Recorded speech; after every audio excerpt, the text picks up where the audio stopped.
మీ business ఏదైనా మీ ఊర్లో promotion చేయాలంటే అది సుమన్ టీవీతోనే సాధ్యం. ఇప్పుడే సంప్రదించండి. హాయ్ హలో నమస్తే వెల్కమ్ టు సుమన్ టీవీ. నేను మీ ముద్దం విక్రమ్. ప్రస్తుతం తెలంగాణలో ఉన్న గ్రామాలలో ఎక్కడ చూసినా ఒకటే చర్చ. అది ఏంటంటే గ్రామ సభల గురించి. గత 10 సంవత్సరాలుగా తెలంగాణ ప్రజలు రేషన్ కార్డు లేక, ఇందిరమ్మ ఇల్లు లేక, రైతు భరోసా రాక చాలా వరకు ఇబ్బంది పడ్డారు. అయితే తెలంగాణ కాంగ్రెస్ ప్రభుత్వం ప్రతిష్టాత్మకంగా చేపట్టిన ఈ స్కీములు 6 స్కీములు ఏవైతే ఉన్నాయో దాంట్లో భాగంగా ఈ గ్రామ సభలు నిర్వహించడం అయితే జరుగుతుంది.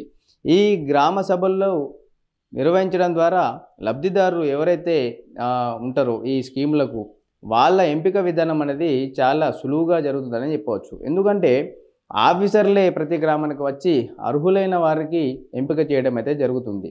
ఈ కార్యక్రమంలో భాగంగా Bhainsa market committee chairman Anandarao Patel గారు బోసి గ్రామంలో ఈ గ్రామ సభకు హాజరయ్యి ఎవరైతే కాంగ్రెస్ ప్రభుత్వం ఇంత ప్రతిష్టాత్మకంగా చేపట్టిన ఈ స్కీమ్లు ప్రజలందరికీ అందుబాటులో తెచ్చేందుకే ఈ గ్రామ సభలు నిర్వహిస్తున్నామని తెలిపారు.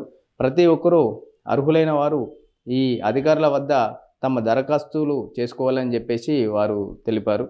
గత ప్రభుత్వం చూస్తే గత 10 సంవత్సరాలుగా కొత్త వారికి అసలు రేషన్ కార్డులు లేవనే చెప్పవాలి. చాలామంది కొత్త పిల్లైన వారు కానీ చాలామంది ఇతర ప్రజలు చాలా ఇబ్బందులు పడ్డారనే చెప్పొచ్చు రేషన్ కార్డులు లేకపోవడంతో. మళ్ళీ కాంగ్రెస్ ప్రభుత్వం వచ్చిన తర్వాత ఈ రేషన్ కార్డుల ప్రాబ్లమ్ని క్లియర్ చేద్దామని చెప్పేసి ఈ గ్రామ సభలు, దాంతోపాటు ఇందిరమ్మ ఇళ్ళు గత 10 సంవత్సరాలుగా టీఆర్ఎస్ ప్రభుత్వం డబుల్ బెడ్రూమ్లు నిర్మించినప్పటికీ చాలామందికి అది ఇవ్వలేదు ఇప్పటివరకు. అయితే ఈ ఇందిరమ్మ ఇళ్ళ ఎంపిక కూడా ఈ గ్రామ సభల ద్వారా చాలా ఈజీగా అవుతుందని చెప్పేసి కాంగ్రెస్ ప్రభుత్వం ఈ గ్రామ సభలు చేపట్టడం అనేది ప్రజలు ఎంతో హర్షం వ్యక్తం చేస్తూ ఉన్నారని మనం చెప్పవచ్చు. ముఖ్యంగా రైతులు మొన్నటి వరకు రైతు భరోసా కూడా రాని చాలామంది రైతులు కూడా ఈ గ్రామ సభలలో మాకు రైతు భరోసా రాలేదని చెప్పేసి వాళ్ళు అప్లికేషన్ కూడా చేసుకోవడం జరిగింది. కొత్త వారు కూడా ఈ రైతు భరోసా స్కీమ్ కింద అప్లై చేసుకోవడం అయితే జరిగింది. అది కాకుండా ఆత్మీయ భరోసా కూడా ఇక్కడ ఇవ్వడానికి కూడా చాలామంది ఇక్కడ దరఖాస్తు చేస్తూ ఉన్నారు.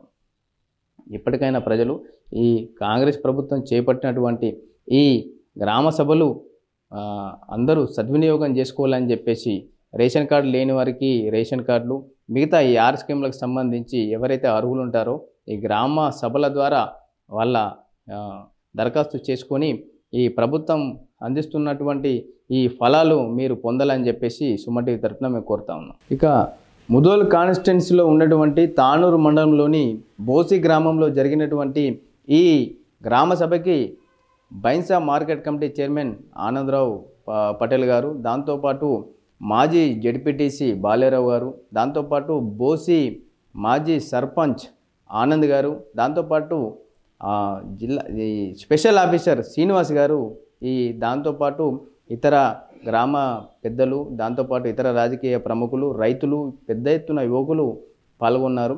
ఈ గ్రామ సభను అందరూ పాల్గొని దాన్ని దిగ్విజయం చేశారు.